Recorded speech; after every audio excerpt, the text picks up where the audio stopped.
evening, everyone. I hope you all can hear me loud and clear. So, I welcome you all to the second lecture of business communication. And so, last week we discussed about what business communication is, what communication is. So, we are going to do a small recap on the previous lesson we did. So last week, actually, we talked about what communication is in terms of definitions and its function and how it happens in the human body as a basic human skill. How does it take place in our body? What are the organs that are involved in communication? Likewise. And also we discussed about the importance of communication and different strategies that can be used when it comes to communication. And we discussed about specifically what business communication is. So I'm going to do a small recap on the lesson that we did last week before moving on to the today's part. So last week, actually, we talked about, as I said earlier as well, we talked about what is communication and what are the methods you use for communication and why is communication important. So when it comes to communication, we discussed that it is a two-way action. It cannot be one way. It is also always a two-way action where one message is passed down to the other person, and the other person understands what we say. So if that process is completed, where the message we send is clearly decoded by the receiver, their communication takes place. So that is what we call communication. And in simple terms, we can call it sharing information and ideas and thoughts with another person. And we talked about the methods we use for communication. So there is verbal communication where we can use different mediums and channels. For example, smartphones, maybe the voice, maybe, or recordings, or the TV, or the radio, or the telecommunication media. And there is another part as non-verbal communication and also visual communication. Likewise, there are different methods. And we discussed about why communication is important. So as we said earlier as well, communication is the process by which people exchange information or express their thoughts and feelings. So this can be done in different ways, as we discussed: verbal, non-verbal, visual, right? So the basic definition of communication is that it is the process by which people exchange information or express their thoughts and feelings.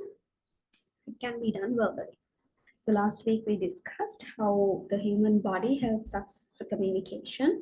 The words come out from our mouth, the organs that help us do it, and how a message is encoded within our brain, passed down to the words, the vocal cords, and using the mouth, we put it out.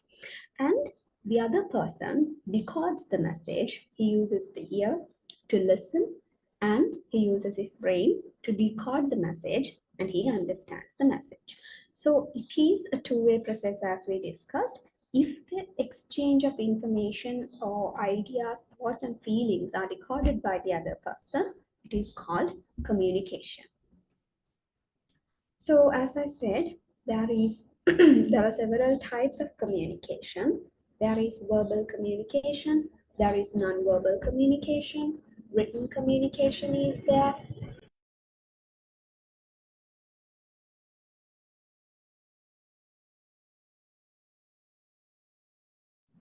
And also visual communication. So verbal communication, that one we always see.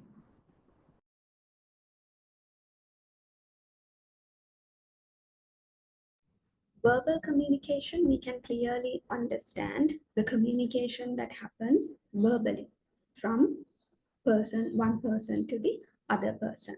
That includes the human organs which are incorporated in verbal communication and another person.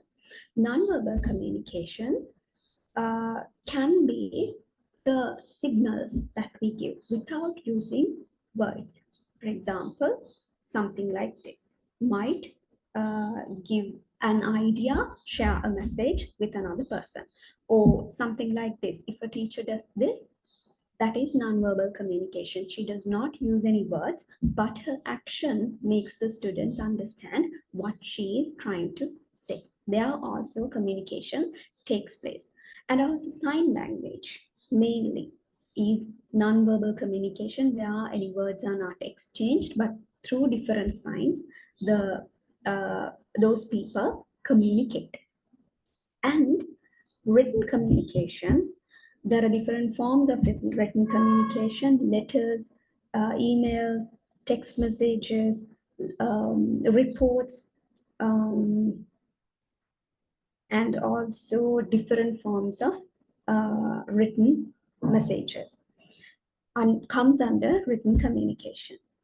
And the final part is visual communication. So in this one, what happens is we do not use any verbal communication, non-verbal signs are not used.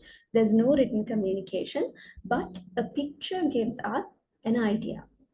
So for example, if you see a picture of um, of a caged animal, you get the idea that they are talking about talking something about animals. So in the media these days, we can see so many pictures which are related to the Dehiwala Zoo in Sri Lanka.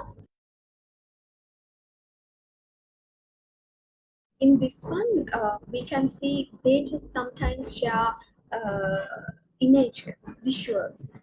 They do not share any written words in those images. So from that image, particular image, we can get an idea that these animals are suffering. For example, a bear behind the bars or a lion behind the bars might give you might give you the idea that these animals are suffering and we need to take some kind of action for them. So there is actually no verbal communication, or no signs are used, or there is no written communication, but the visual communication itself, the image itself is helpful for communication. It communicates an idea. The viewer, the person who is looking at the image, gets the idea what the person who wants to give out the message is trying to say. So that is called visual communication. And also you might have seen so many places where there are only images but no words are used, but the communication process is complete because the viewer decodes the message. Right, moving on. Last week, we again talked about business communication, which is actually our part, which is what we have to discuss. So we discussed that business communication involves sharing information between people within and outside an organization for commercial benefit. So it does not necessarily have to be outside of an organization where we send emails or messages or letters to other parties, but it can happen within an organization as well. If it happens for commercial benefit, we can call it business communication. The importance of business communication is that it facilitates coordination and cooperation. So within the organization or outside the organization, if this communication happens properly according to the etiquettes of business communication, it facilitates coordination and cooperation within the or outside the organization. And also it enhances decision making. It helps people to make decisions, make effective decisions.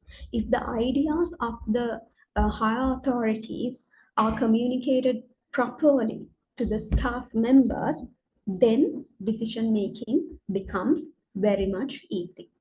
And also it builds relationships and professional image. So it also will help you, if you have proper business communication skills, it will help you build relationships and your professional image. It will give you the image that you're a very approachable and friendly person. If you do not have the communication skills, business communication skills, you will not be regarded as a very approachable, naive person. Right.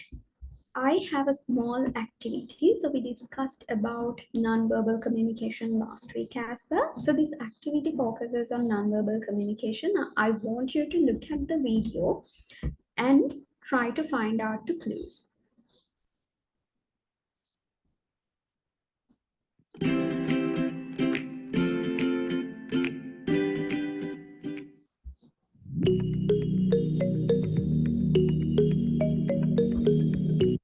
This game is called charades, right? And they give you different clues. You have to try to identify the clue and the name of the movie. So this is considered as, I consider this as a very simple game to use as an icebreaker. So it will refresh your minds because you might be tired, you might be feeling bored. So we will try to refresh our minds with this game and move on to the lesson.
I hope you all were able to identify at least some of the movie names. So we are going to move on to the lesson. Right. So today, the first part of the lesson is we are going to talk about effective communication strategies. So last week we talked about why business communication is important. And today we are going to look at some effective communication strategies. So effective communication strategies are vital for organizational success. They ensure clear, concise, and accurate information exchange, foster collaboration, enhance decision making, and build strong relationships. Utilizing techniques like active listening, peer messaging, and cultural sensitivity can significantly improve communication, leading to better outcomes and more cohesive workplace. So effective communication strategies are considered to be very important for the success of the organization. They make sure that the information exchange is clear, concise, and accurate. And also, they help to foster collaboration, enhance decision making. As we discussed earlier, it helps to make decisions very easily and builds very strong relationships between and among the staff members. Utilizing these techniques like active listening. Now, when it comes to effective communication strategies, active listening is one of the effective strategy, and clear messaging is another one. Cultural sensitivity, these can significantly improve communication, leading to better outcomes and a more cohesive workplace. So, if we follow these communication strategies, these effective communication strategies, they help us to build a better workplace for everyone. Right. Before moving on and talking about the communication strategies, I want you to go through this video and point down, note down the important points you see. Effective communication skills in the workplace. While schooling prepares us for some things, there usually isn't enough of a focus on how to communicate effectively. This can leave professionals with no idea what to focus on to improve their skills or where they may be lacking. Luckily, communication skills are easy to build as long as we retain awareness of them. Listening. While this one seems like a no-brainer, you might not be shocked by how many coworkers and bosses fail this basic skill test. Being a good listener is the most advised way to communicate because you understand the conversation much better if you know what's been said. Tip to improve listening. 5 steps to practice active listening. 1. Pay attention. 2. Ask clarifying questions. 3. Rephrase what they said to ensure understanding. 4. Repeat as needed. Friendliness. Miss Manners loves the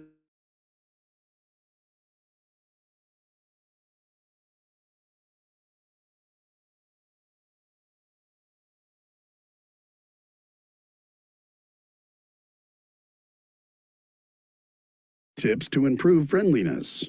Personalize whenever possible. When you're sending an email or seeing someone in the hall, saying, "Hi, Bill," or "Good morning, Susan, how was your coffee today?" makes you more approachable. Smile. Think of something funny to make it